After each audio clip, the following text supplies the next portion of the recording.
Érase una vez un conflicto armado entre dos presidentes. Uno había sido antes actor, interpretando el papel de jefe de gobierno. El otro fue espía, en parte por influencia del cine.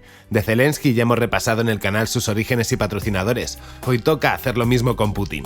El presidente ruso no siempre proyectó esa imagen de tipo frío que dirigía un país con mano de hierro. Su figura política se ha ido construyendo con la experiencia. En el vídeo de hoy conoceremos cómo fueron sus inicios y su llegada al poder, porque esos primeros años definieron y también desvelaban mucho del carácter y la personalidad del líder del Estado ruso.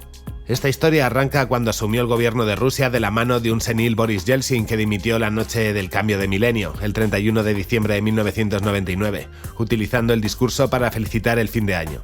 No entró por la vía democrática, sino como presidente en funciones. Por lo tanto, durante más de 5 meses tuvo la posibilidad de hacer una campaña al margen del paripé de los candidatos. Aunque llega a primer ministro siendo un desconocido para la población, decide no poner en marcha ninguna campaña tradicional mediática, ni usar spots publicitarios, ni asistir a programas, ni tampoco a debates televisivos, dedicándose a mostrar sus acciones como jefe de la nación. Vamos, que aprovechó su situación para demostrar su valía. Eso sí, tenía en su equipo electoral a importantes gerentes de medios y a periodistas que ayudaron a construir una figura mediática. Su llegada al poder estuvo marcada por una serie de atentados en varias ciudades rusas que causaron más de 200 víctimas y que supuso el inicio de la Segunda Guerra en Chechenia. Por esa época, en Rusia se arrastraba un sentimiento de fracaso por la caída del proyecto político en la Guerra de los Balcanes. El país no había empezado con buen pie, lo que hacía que el orgullo nacional andase por los suelos. Fueron momentos oscuros para la población rusa. Su economía estaba en una crisis constante. Se dio la aparición de una nueva clase, los oligarcas, unos tipos que estaban apropiándose de todas las empresas nacionales y que empezaban a concentrar riquezas descomunales. El vacío de poder de las instituciones convirtió las calles de las grandes capitales en territorios donde la mafia se disputaba a tiros el control, y por último los atentados en los edificios. Es en ese instante cuando Putin interrumpe en la vida política, en un momento en el que todo el mundo cree que Rusia va a volver a colapsar. La imagen que quiere transmitir es la de hombre fuerte, que viene a practicar política de mano dura. Es un discurso que cala muy bien en momentos difíciles y que viene acompañado de tipos autoritarios. Se presentó sin campaña y hay que tener en cuenta un dato. Su popularidad el día de la cesión estaba en torno al 2%. Unos meses más tarde, en las elecciones, alcanzó el 52%, es decir, la mayoría absoluta que le evitaba ir a una segunda ronda. La guerra de Chechenia fue el escaparate ideal que usó para darse a conocer e ir construyendo su imagen. Fue entonces cuando constató de primera mano el poder de los medios de comunicación. Hablar directamente al pueblo ruso en sus comunicados le hacía ganar popularidad. Pero eso no fue lo único. Se dejaba ver por todos los lados. Desde misas ortodoxas a fábricas, visitó a su profesora de la infancia y en definitiva hizo campaña, pero no política. Para llevar a cabo esta estrategia de marketing contó con un equipo gigantesco de publicistas que construyeron una imagen ideal de un tipo que el público desconocía. Eso jugaba a su favor. Podían diseñar el político que quisieran. Delante suyo tenían un lienzo en blanco en el que dibujar los sueños del electorado ruso. De todo esto, Vladimir Putin aprendió lo mínimo que necesitaba para pasar de espía a político, mejor dicho, a figura pública. Aunque la mejor lección la escuché la noche que, relajados, estaban celebrando el éxito electoral. Escuchad.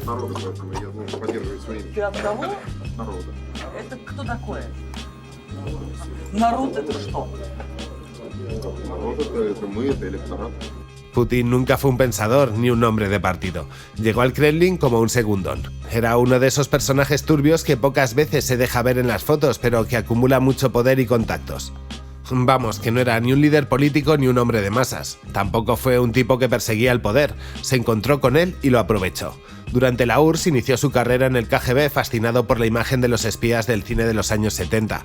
Era un patriota que soñaba con aventuras. Como espía estuvo destinado en Alemania del Este en Drente, ciudad de provincias donde no tuvo demasiadas misiones ni responsabilidades. Con la caída de la Unión Soviética perdió su trabajo, pero rápidamente fue contratado como asesor por el alcalde de San Petersburgo. Ese fue su primer contacto con la vida política y realmente se convirtió en una escuela para él. Sobchak, que era el nombre de ese alcalde, resultó ser un tipo bastante corrupto y conectado con la mafia. Es ahí donde Putin tenía valor. Era útil como enlace para conectarse con el gobierno. Todos estos lazos que consiguió le sirvieron para ir escalando puestos para llegar al Kremlin. Ya sabéis, los míticos favores que se pagan. Y se pagaron bien. Le entregaron un puesto en el servicio de inteligencia. 2 años después, había escalado meteóricamente hasta jefe del FSB. Era alguien que estaba en el poder pero no formaba parte de la oligarquía que nació al calor de la descomposición de la URSS. Respecto a cómo ocurrió esto, pues los exburócratas y los más listos de la clase aprovecharon su posición privilegiada para hacerse con todo lo que era del Estado. Se dio un programa de privatización salvaje que posibilitó la creación de este nuevo grupo social de privilegiados. Por otro lado, con Yeltsin habiendo perdido la orientación y la conexión con la realidad, en sus últimos años de mandato simplemente se convirtió en una marioneta manejada por su familia. Este clan, por supuesto, tenía pretensiones de aprovechar su posición para controlar Rusia, pero se les presentaba un dilema. Si querían seguir manteniendo el poder desde las sombras, no debían aupar a ningún otro oligarca con el que pudiesen tener conflictos de intereses. Rodeados de esa nueva élite y de los antiguos burócratas de la URSS, Putin se postulaba como su mejor opción. Era un militar, es decir, estaba acostumbrado a obedecer órdenes y a preguntar poco. Además, formaba parte del KGB, así que se le asumía comprometido con el país. Por otro lado, era el sexto puesto en la lista hacia el primer ministro, es decir, alejado de los juegos de poder. Era el pelele ideal. De hecho, en señal de agradecimiento, Putin le otorgó la inmunidad legal a Yeltsin. Ya veréis por qué. Supongo que estáis viendo quién está detrás del presidente ruso. No nos adelantemos, tengo una anécdota que os aclarará mejor la duda. El director de cine Vitaly Mansky estuvo en la casa de Yeltsin durante la noche electoral y pudo conseguir de primera mano la reacción del presidente cuando su pupilo ganó las elecciones. Después de comprender que había ganado, decide llamar a Putin para felicitarlo. Realmente ahí se puede ver cómo Yeltsin no está muy en sus cabales. Pero el nuevo presidente estaba demasiado ocupado como para recibir llamadas y le dicen que se la devolverá luego. Y eso nunca ocurrió. Las cámaras se marcharon después de más de 2 horas de espera mientras la familia empezaba a asumir que tal vez había cometido un error de cálculo. Fue la manera de decir, ahora que tengo el poder, me valéis madre. Se alejó de ellos, vio la jugada que querían hacerle y se adelantó. En los 2000, no contestar en ese contexto es grave, mucho. Para que lo entendáis los millennials, no es que te dejen en visto en WhatsApp, sería algo así como que te hubiesen bloqueado en Twitter. Pero no solo se aleja de Yeltsin al llegar al poder. La gente que lo acompaña durante la campaña y sus primeros años de gobierno fueron purgados del círculo íntimo del presidente uno a uno. Todo aquel que le sintió como una amenaza porque le podría hacer sombra, porque se oponía o porque no seguía su línea ideológica ha sido sacado del juego político o eliminado. O pasado a la oposición. Vamos, que realizó una purga interna en un intento exitoso de centralizar el poder en su persona. Esto no solo ocurrió con la gente más allegada de su partido. Una vez que había conseguido librarse de las cuerdas que le querían manejar, tenía que hacer frente a las aspiraciones políticas de los oligarcas rusos. Muchos estaban metidos en política y Putin le resultaba un sujeto medio ajeno que tal vez les podría cortar el grifo. En efecto, el líder ruso no estaba dispuesto a compartir el poder, pero tampoco estaba interesado en el dinero. ¿Queréis robar? Ok. Mientras no se note, adelante, pero no me piséis el sembrado. El mensaje a estos oligarcas se envió destruyendo el patrimonio, la carrera política y la libertad de Jodorkovsky, al que envió a Siberia. Si el oligarca más rico y poderoso de Rusia había sufrido ese destino por oponerse a Putin, ¿qué le ocurriría al octavo tipo más grande? En abril de 1999, cuando Putin era director del FBS, una de las figuras más ruidosas en contra del poder era Yuri Skuratov, el fiscal general, un paladín popular de la justicia, conocido por llegar al cargo al presentar pruebas de corrupción del anterior fiscal y que entre 1995 y 1999 se dedicó a una salvaje investigación contra la corrupción política y su relación con la oligarquía, que afectaba de tal manera al gobierno que Yeltsin trató de destruirlo 3 veces sin tener éxito. Por aquel entonces, Skuratov ya tenía listo el expediente que llevaría al banquillo de los acusados a Boris Yeltsin. Era necesario detenerlo, caiga quien caiga. Por eso diseñaron desde las cloacas del Estado una campaña para ensuciar su imagen pública. La FBS, la CIA rusa, entregó en rueda de prensa un vídeo de Skuratov con varias jovencitas en una habitación de hotel que fue difundido sin censura por todas las televisiones rusas. Gracias al revuelo que levantó, su carrera se fue por el retrete. Lo peor es que ni siquiera era él, pero el mal ya estaba hecho. Finalmente fue destituido. Putin, como os he dicho antes, ocupaba el puesto de jefe del FBS y probablemente diseñó la campaña. Yeltsin quedó tan satisfecho que fue por eso por lo que le eligió su sucesor. De nuevo, los favores se pagan. Quizás el caso más mediático fue el envenenamiento de Alexander Litvinenko, espía del servicio secreto ruso, primero del KGB y luego del FSB, y con un currículum parecido al de Putin. Este agente secreto saltó a la fama por denunciar públicamente junto a otros compañeros que había recibido la orden de asesinar al oligarca y magnate de los medios de comunicación Boris Berezovsky. En el 2000 fue recibido como exiliado en Inglaterra y allí publicó 2 libros llenos de datos y chismes, pero sin pruebas reales de las conexiones de Putin con los escándalos. En el 2004 las autoridades rusas confiscan 4.000 ejemplares de sus libros. El 1 de noviembre del 2006 es envenenado con polonio 210, muriendo 22 días después. El servicio de inteligencia británico culpa a los rusos del envenenamiento. Los servicios de inteligencia rusos señalan al magnate Boris Berezovsky como responsable. Ambas agencias han invertido más tiempo y recursos en sabotear la investigación de la otra que en hacer la suya propia. Entre las acusaciones de Litvinenko que más han trascendido tenemos el ataque de edificios en Moscú en 1999 y que habían servido a Putin para labrarse la imagen de hombre con mano dura. Y de paso ganar las elecciones del 99, claro. Mirad, os cuento esta historia, que es interesante. El 9 de septiembre de ese año, del 99, hubo una bomba en Moscú. El objetivo fue un edificio de apartamentos que acabó con más de 100 víctimas. El día 13 de ese mes, otras 120 personas en un bloque de 8 plantas siguieron el mismo destino. La capital de Rusia entró en pánico. Las autoridades desde el primer momento señalaron que había sido obra de terroristas chechenos. El mensaje coló rapidísimo entre la población. El 22 de septiembre, en Riazán, una ciudad a 200 kilómetros del Kremlin, un vecino reportó que había visto a un grupo de personas colocar una bomba en el sótano. Días después, los sospechosos fueron detenidos. ¿Sabéis qué? Resultaron ser agentes del FSB. Sí, el antiguo KGB. Eso dio otra dimensión a los 2 hechos de los días anteriores. Sea como fuere, el daño ya estaba realizado. Sirvió como casus belli para entrar en Chechenia. Al igual que Estados Unidos con el 11S, Rusia utilizó como parapeto el tema de los terroristas y así declarar una guerra. El objetivo de Putin era aumentar su popularidad, conseguir una victoria para recuperar el sentimiento nacionalista de pertenecer a un gran país. A través del espionaje, de ataques de falsa bandera y la guerra, Putin inaugura su carrera presidencial. Poco a poco va deshaciéndose de las antiguas clases poderosas heredadas del gobierno corrupto de Yeltsin y construyendo un círculo de personas de confianza que lo va sustituyendo. Además, a estos últimos les hace saber que son prescindibles y así se garantiza su fidelidad. Otro nombre que se repite en la historia de Litvinenko es el del magnate Boris Berezovsky. Este es otro caso claro de cómo Putin expulsó a los empresarios relacionados al gobierno. Berezovsky era uno de los grandes oligarcas de Rusia. Por un lado, dueño de los medios de comunicación, por otro, era el empresario detrás de Yeltsin. En definitiva, fue quien creó el partido que llevó a Putin al poder. Después del plantón que le dio Yeltsin, recordad que no le devolvió la llamada, el tipo emigra a Inglaterra, desde donde coordinó en el extranjero el ala más potente de la oposición rusa. Y realmente era molesto.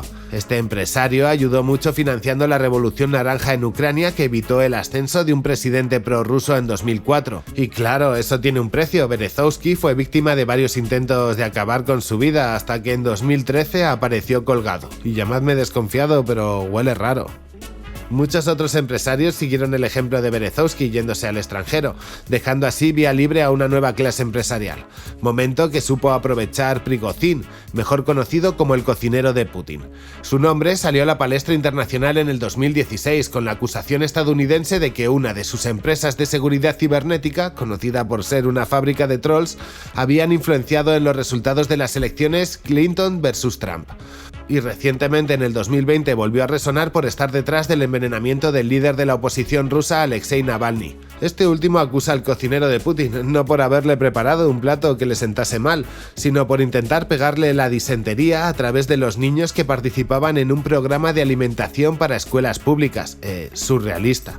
La historia de Prigozhin se conecta con Putin. Después de cumplir condena por delitos menores, inicia su carrera empresarial en San Petersburgo, montando un puesto de perritos calientes que terminó transformando en una franquicia. Más adelante irá expandiendo sus garras comprando cadenas de supermercados y restaurantes por toda la ciudad.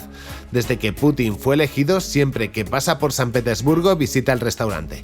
Hoy se le conoce como uno de los empresarios detrás de varias agencias de seguridad y por ser el principal mecenas de una organización paramilitar de mercenarios conocido como Grupo Wagner. Si os interesa el tema, podemos dedicarle un vídeo a los hijos de Putin, que serían esas organizaciones privadas más las que también hay del Estado como Yunarmilla, que es algo así como un ejército de niños pero rubios y de ojos azules. Temblad. En cuanto a lo ideológico, las alianzas de Putin están en espectros políticos muy diferentes. Hay peña de la extrema derecha, ultraconservadores, oligarcas, la élite religiosa ortodoxa, los melancólicos del comunismo, grupos islámicos de Europa del Este y un gran etcétera.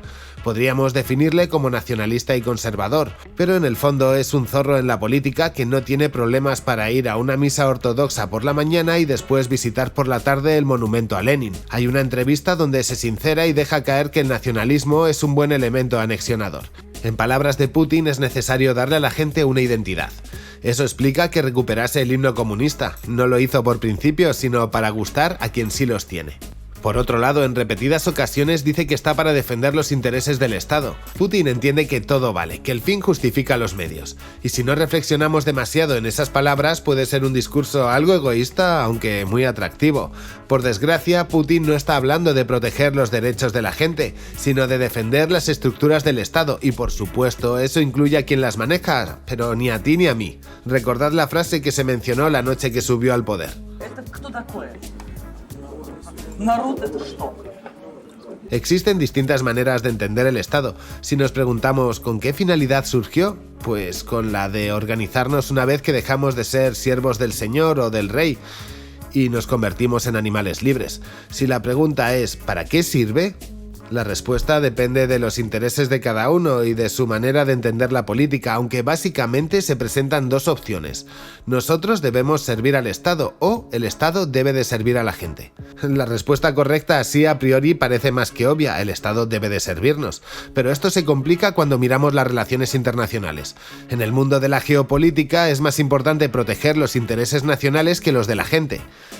Y aquí se presenta desnuda una de las contradicciones del modelo estatal, en su propia naturaleza. ¿Para qué sirve? ¿A quién debe de servir? ¿Al pueblo? ¿A los propios intereses del Estado, que suele ser el de familias, oligarcas y privilegiados? ¿O a todos? Porque eso último suena a lo mejor, que sea a todos. Pero cuando los intereses de uno entran en contraposición con los de otros, volvemos a donde antes. Este oxímoron o dilema no tiene solución y caeremos recurrentemente en las contradicciones que genera hasta que diseñemos una fórmula mejor de organizarnos, más descentralizada, menos clánica, es decir, sin que tenga una pertenencia tan cerrada a los grupos, ya que eso no nos permite hacer alianzas personales o internacionales, y por supuesto sin esa carga simbólica excluyente o con ese sentimiento de superioridad que dan ciertos símbolos. En fin, que me alargo. Espero que esto os haya interesado. Si eso, movedlo para saber que de verdad ha sido así y sacamos una segunda parte sobre Putin. Y bueno, de momento, colorín colorado, este cuento se ha acabado.